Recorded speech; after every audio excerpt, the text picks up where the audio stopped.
ও বৌদি, তোমার খাওয়া দাওয়া হয়ে গেছে? হ্যাঁ, এক্ষুনি খেয়ে উঠলাম, খেয়ে দিয়ে চলে আসলাম লাইভে। আজকে দেরি হয়ে গেছে অনেক খেতে। কেন বলো তো?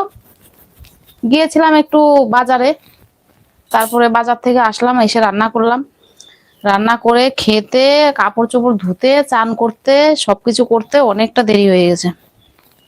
আমি ভালো আছি বৌদি, কি করছো তুমি? বাস গল্প স্বল্প করতে এসছি।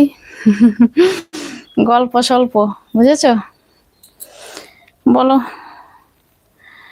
খুব মিষ্টি লাগছে তাই? তো খেয়ে নাও, মিষ্টি লাগছে তো।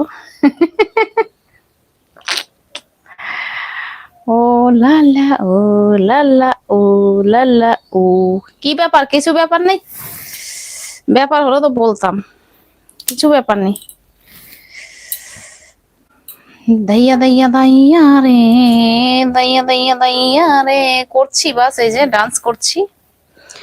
ও দাইয়া দাইয়া দাইয়া রে, দাইয়া দাইয়া দাইয়া রে। জালটা ভাবছি একটু বুনবো নাকি বসে।